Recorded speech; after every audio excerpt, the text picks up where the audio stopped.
And it looks like we're live streaming. Welcome and welcome back to the North podcast.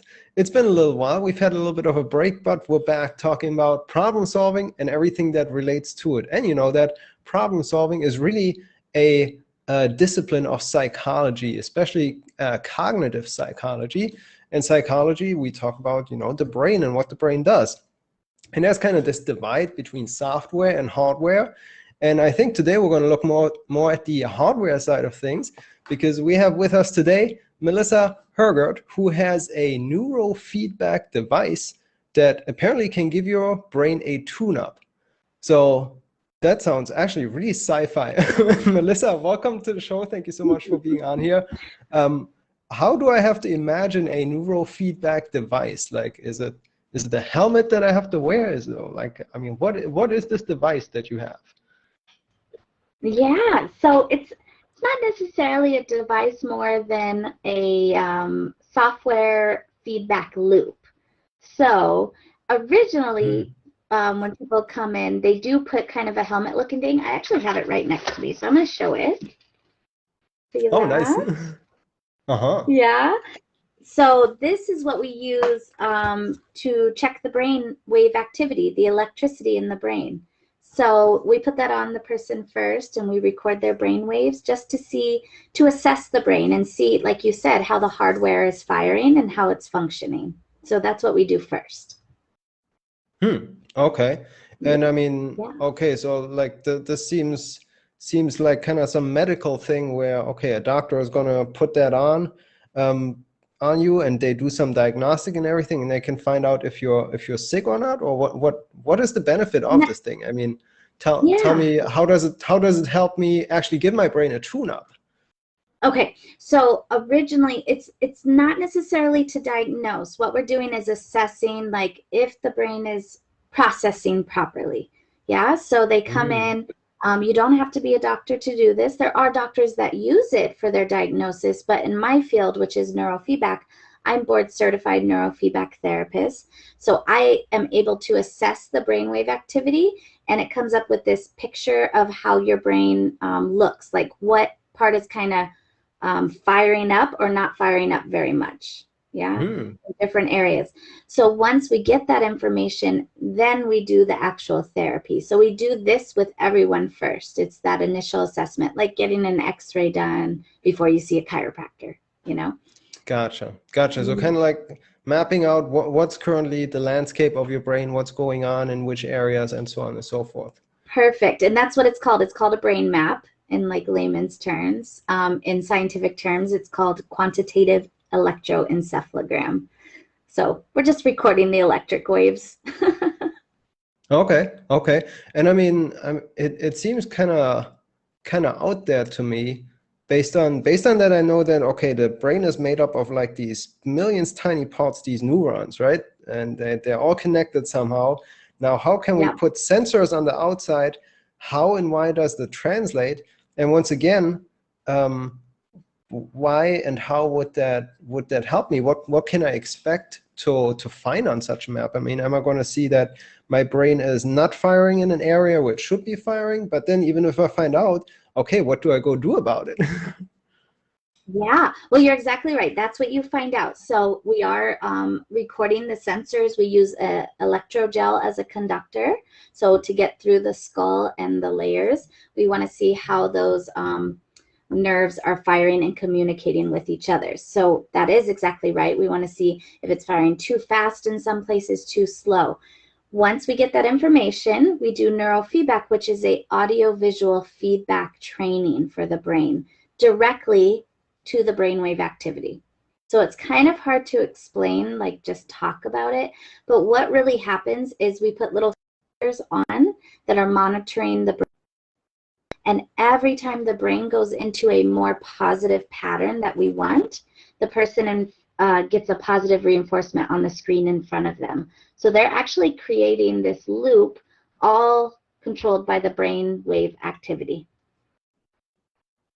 Oh, okay. That what it reminds me of is, I mean, I guess almost in a way like a mirror, or what I've noticed too. Like sometimes I record myself on on my phone, like I hold a speech or something, right? And I speak to my phone, and then I play it back, and I can see, oh, that part wasn't really good, and here I kind of messed up my wording and all of that. So a little bit like that, Yeah, mirroring but it's feedback and everything. exactly. It's a lifetime feedback where the screen is mirroring your brain activity. Exactly. You got it right. You're very smart.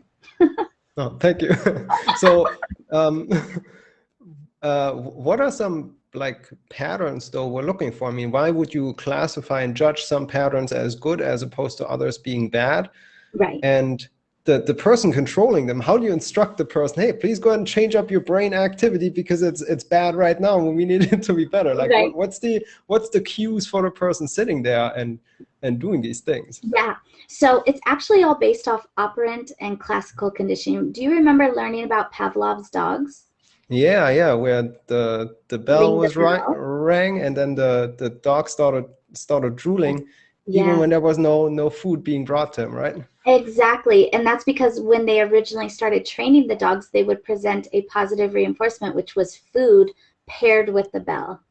And so what we're doing is we're pairing a positive reinforcement, which is the bright screen in front of them and a loud noise, to tell the brain that's the behavior we want. Keep doing that. So I don't instruct them. The only instructions I give are like, breathe, stay calm, stay focused. The rest is up to the actual subconscious electric part of the brain that most people don't realize they can retrain. It's not about what they're thinking at the time or anything like that. It's seriously about that feedback, giving the brain waves the instructions.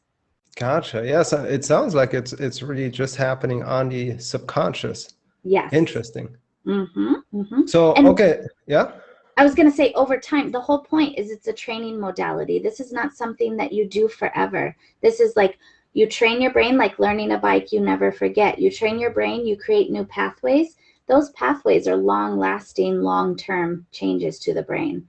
So the goal is, so for example, a client comes in with anxiety and they've been dealing with anxiety for a long time. So their brain is stuck in this anxious mode. We got to train the brain activity to calm down. And then when it's appropriate, it's okay to have some anxiety when it's appropriate. You know, if you're running from a bear, that's but it's not normal to have anxiety when you walk across the street, something like that, something more simple that some people have anxiety about. That's not the norm. So that's the type of client that's coming to us. We're trying to retrain the brain at the subconscious electric level to process when it needs to be in this fast mode or this slow mode. And a healthy brain can do that, and symptoms decrease because now the brain can process better. Gotcha. Okay, now it's all coming together for me. Now we're going full circle. Here's the thing. I talked to a lot of people, and they often, help people also with some ultimately psychological and experiential symptoms, right? Like I don't feel the way I want to feel, so I want to somehow change that. And a lot of people, they approach it through a conscious and active approach, like do meditation or, take a certain action. And in your case, I mean, still an action is being taken, but it's more so on a very fundamental physical level that you're doing this, like you said, tune-up. Like tune-up is a great word. It's almost like putting oil on the gears of some machine or something like that. You don't really change a machine. You just make sure it runs kind of better on a fundamental physical level. Right, you optimize it. And this is the thing. I highly recommend that the clients that come to me continue counseling or start counseling, continue to do meditation as well as they can. The problem is when some people are stuck, like you talked about hardware versus software, we're working the hardware. And if there's something not helping the hardware process properly, no matter how much work you try to do consciously, it's not going to run properly. It's like putting new software on an old computer that's not working at its optimum speed. It's slow, it doesn't work properly, and you could put as much new information on it that you want, but it's still not going to run at its peak until you fix the hardware. Absolutely. And it's funny because we're talking about, hardware and software, computer bugs that we know as a malfunction in a computer program, usually software like a coding error. in the past, they actually were physical bugs on the hardware, like on the computer chip, a bug would land and cause a glitch. So we're going more into that. Now, how long has this technology been around, and how long ago did we discover that it is possible to do this, to give the brain a tune-up like that?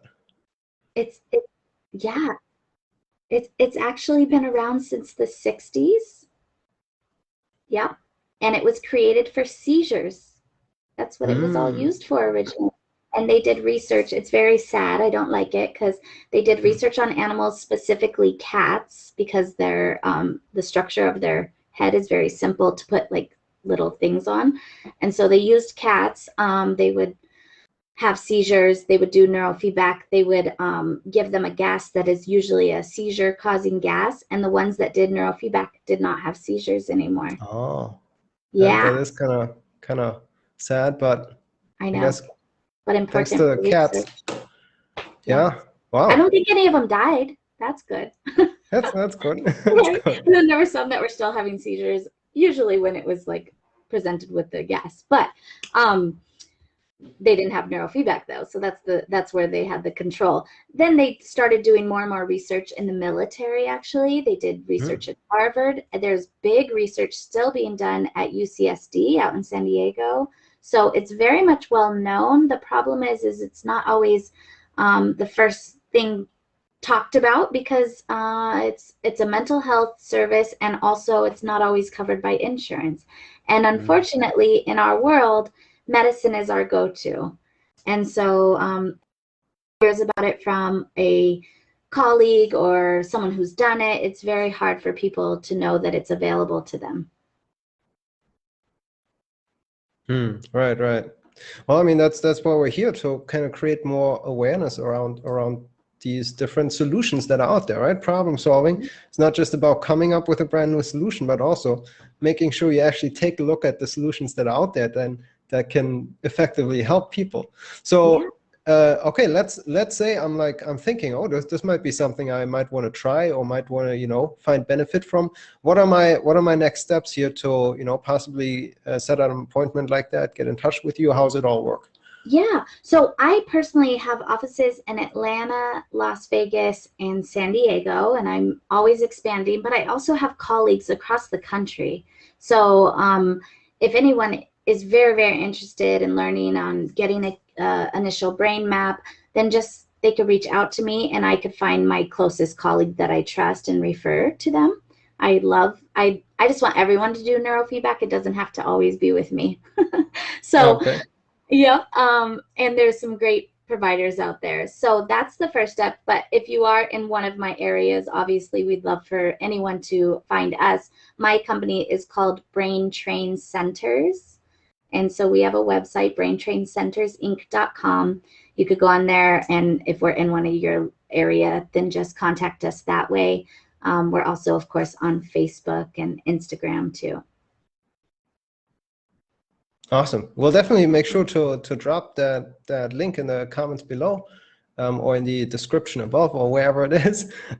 So is that generally a service that somebody can take, kind of like like you can just go and show up and do it, kind of like a chiropractic visit maybe, where I can just schedule an appointment, get the assessment, and we see what's going on, and then you provide some next action steps from there?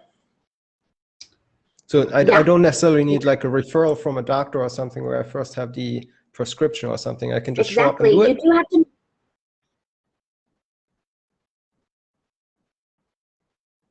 Correct. Yes, you do not need a prescription. It is not used for diagnosis. And to be honest, it's not even necessarily used for treatment. We call it a training.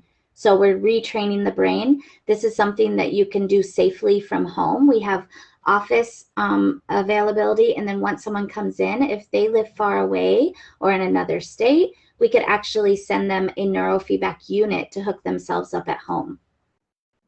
Wow, that sounds really advanced. So it doesn't require a super advanced training to put it on in just the right way? No. It's pretty we'll simple. Train awesome.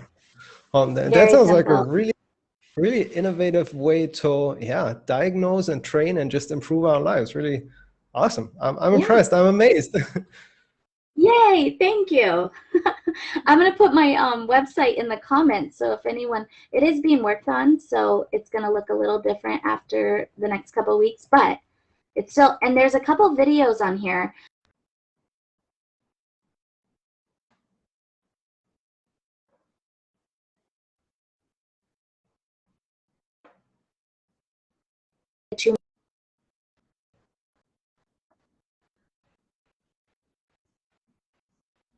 I cut out. Did I cut out?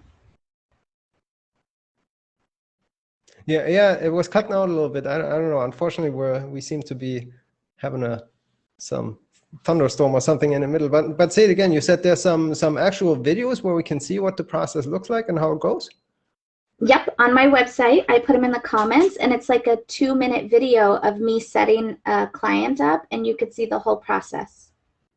How awesome! I'll be curious to check that out. And like I said, we'll be sure to write up, a good description of what this is about in the on Facebook on this post here, and be sure to make people know, make sure that people know about this and know how to get in touch with you and give this a try for themselves. Sounds really fascinating. Once again, thank you so much for sharing this insightful technology and helping us be more conscious about what solutions are out there.